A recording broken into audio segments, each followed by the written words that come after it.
Welcome to The Explainer. Today, we're doing something a little different. We're taking a deep dive into the mind of the trader known as ICT, and we're going to distill his core ideas into a really clear, structured framework that you can actually use for your own learning. So, have you ever stared at a chart and just felt completely lost? Like you're stuck in a candlestick jungle just trying to guess what's going to happen next? Well, you're definitely not alone. It's a common feeling. But what if there's a better way to look at it all? Here's what we're going to cover. We'll start with the trader's dilemma, then talk about why you need to embrace uncertainty. We'll get into the huge difference between retail and institutional logic, and finally, why you need to master just one setup. It's all about learning how to measure the tape. All right, let's get into it. Okay, so ICT kicks things off by pointing out the big problem most of us face, that feeling of being totally lost. It usually comes from one single mistake.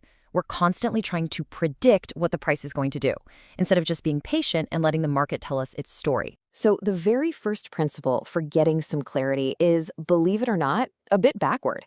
Most people are out there looking for a system that's like a crystal ball, right? Something that tells them the future. But ICT says the real first step is actually the complete opposite. It's about accepting, right from the get-go, that some things are just unknowable, at least, until they actually happen. And look, this isn't some vague philosophical idea. ICT points out three very specific, very real uncertainties that every single speculator has to deal with. The trick is to stop seeing these as problems and start seeing them as your starting blocks. They are the fixed points on your map where you begin to measure everything else. First up, you have black swan events, huge, unexpected news that nobody sees coming. Then, more regularly, you have the weekly and daily opening gaps. You have no idea where the price is going to open on Sunday night or at the start of a new day. And the whole point is, you don't even try to guess. You just wait. Because once these things happen, they give you all the context you need to start your real analysis. And that quote says it all, doesn't it? The big takeaway here is that uncertainty isn't a weakness you need to get rid of. It's just the reality of the game we're in. It's the starting line where you finally begin to measure what the market is actually trying to do.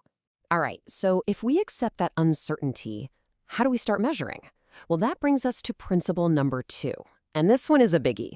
To really measure the tape the right way, you have to completely ditch what's called retail logic and start thinking like an institution. And let me tell you, that's a huge shift in perspective for most people. ICT describes it like an arm wrestling match. On one side, you've got retail logic, right? Chasing price, trusting indicators, drawing what he calls harmonic animal patterns. It's all just hope and guesswork. But on the other side, you have institutional logic. And that's all about the real nuts and bolts of the market: order flow, liquidity, and time. Now, this is the absolute core of institutional thinking. Instead of looking for some fancy pattern, the big players are focused on one thing. Where are the large pools of orders sitting? Because the market is literally engineered to go after that money. That's what they call the draw on liquidity. And really, it all boils down to this simple idea. You don't need to jam-pack your charts with a million indicators or complex patterns.